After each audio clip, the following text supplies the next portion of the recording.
안녕하세요, 용식호입니다. 지난번에 바바 중성화 수술에 관련해서 영상을 올렸었는데요. 그때 수술한 바바를 보고 웃는 저의 모습을 보고 많은 분들이 불편함을 느끼셨습니다. 그런 감정을 느끼신 것을 충분히 이해합니다. 일단 불편함을 느끼셨던 많은 분들에게 죄송하다는 말씀을 드리고 영상을 시작하겠습니다. 그래서 오늘 영상은 제가 왜 중성화 수술 영상에서 바바를 보고 계속 웃는 모습을 보여줬는지, 왜 그런 영상이 나오게 되었는지에 대해서 설명을 해드리고자 합니다. 그렇다고 저의 그 행동들이 잘했다는 게 아닙니다. 제가 너무 경솔했던 것 같고 불편한 감정을 느끼신 분들에게 죄송하다는 말씀을 드립니다. 그저 그런 영상이 어떻게 하다가 만들어지게 된 건지 알려드리고 싶어서 이 영상을 제작했습니다. 제가 중성화 수술을 한 바바를 보고 웃었던 건 제가 중성화 수술을 너무 가볍게 생각했던 것이 가장 큰 이유가 되었던 것 같습니다.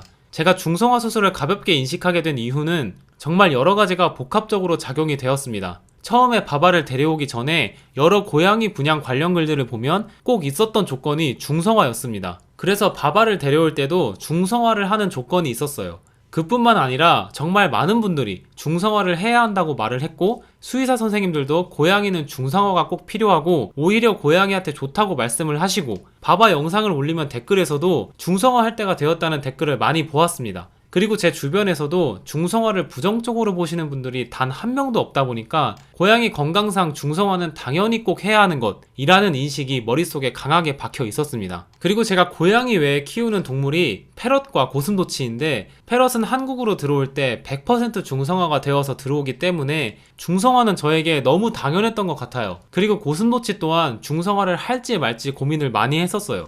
제가 처음 키우게 된 고슴도치가 암컷 고슴도치였는데, 중성화를 하지 않은 암컷 고슴도치는 자궁축농증이라는 병에 잘 걸리기 때문에 미리 예방 차원에서 중성화를 하시는 분들이 많았어요. 그런데 그렇게 고민만 하다가 루비가 결국 자궁축농증에 걸리고 말았고 퉁퉁 부어버린 자궁을 적출하게 되었어요. 그렇다 보니까 중성화 수술을 그냥 빨리 할 걸이라는 후회를 하기도 했었습니다. 그래서 더욱더 바바는 시기가 오면 당연히 중성화를 해야겠다는 생각을 하고 있었고, 바바 중성화 수술을 상담할 때도 수의사 선생님께서 상당히 유쾌하게 말씀하시고 아주 간단한 수술이라고 말씀하시는 걸 보면서 중성화는 역시 꼭 해야 하는 것이라고 생각을 했어요. 사실 수술 후에 통째로 뽑힌 고안 사진을 보면서 생각과는 다른 수술 방법에 충격을 좀 받기는 했지만, 중성화에 대한 인식 자체가 워낙 가벼웠고 오히려 고양이한테도 좋다고 생각했기 때문에 그닥 심각하게 생각을 못했던 것 같습니다. 그저 바바가 더 건강하게 오래 살 수 있겠다 라는 생각을 하게 되었어요.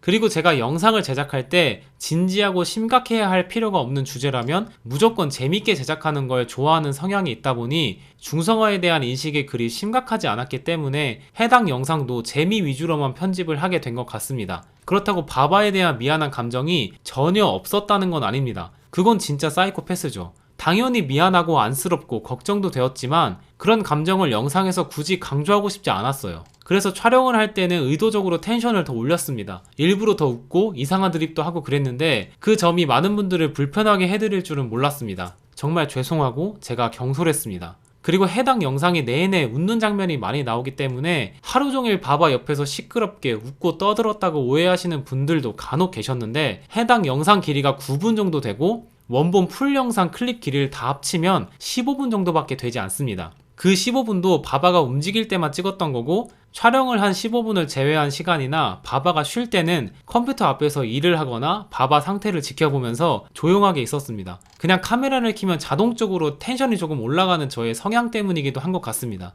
그리고 영상이 올라간 후에 부정적인 피드백이 있는 댓글들 중에서 싸움이 일어날 수도 있을 것 같은 댓글이나 너무 심한 욕, 조롱, 비난 섞일 댓글들은 삭제하거나 차단을 했습니다. 그런데 계속 달리는 부정적인 피드백을 보면서 중성화에 대해서 다시 한번 생각하게 되었습니다. 중성화의 단점에 대해서도 찾아보고 중성화를 반대하시는 분들의 의견도 찾아보았습니다. 찾아본 내용들을 여기서 다 이야기하기에는 영상이 너무 길어질 것 같아서 다 말은 하지 못하지만, 제가 중성화를 너무 가볍게 생각하고 있었고 영상에 나오는 저의 모습이 바바를 전혀 배려하지 못했고 중성화를 너무 장난스럽게 대했다는 걸 깨닫게 되었습니다. 아마 이 영상을 보고 어떤 분들은 그걸 꼭 찾아봐야 아는 거냐고 하실 수 있지만, 저는 마치 세뇌가 당한 것처럼 중성화는 좋은 것이라는 공식이 머릿속에 있었습니다. 그리고 바바도 금방 회복된다고 해서 심각해질 필요가 없다고 생각했었어요. 아무튼 이 영상에서 중성화 수술이 좋다 나쁘다 이걸 말하려는 것이 아닙니다. 전 그래도 아직까지 중성화를 찬성하는 입장이고 중성화의 장점들이 고양이를 더 행복하게 한다고 생각하지만 각자의 생각이 있고 신념이 있다고 생각을 해요. 그걸 누군가에게 강요할 수는 없다고 봅니다. 하지만 제가 중성화를 너무 가볍게 생각하고 수술을 한 이후에 정신없는 바바를 보고 웃으면서 희화화했던 저의 태도는 명백하게 제가 잘못한 행동이라고 생각합니다. 많은 분들의 피드백 덕분에 저의 잘못된 부분을 알 수 있게 되었습니다. 정말 죄송하고 감사합니다. 앞으로 영상을 제작할 때는 좀 더 신중하게 제작하도록 하겠습니다.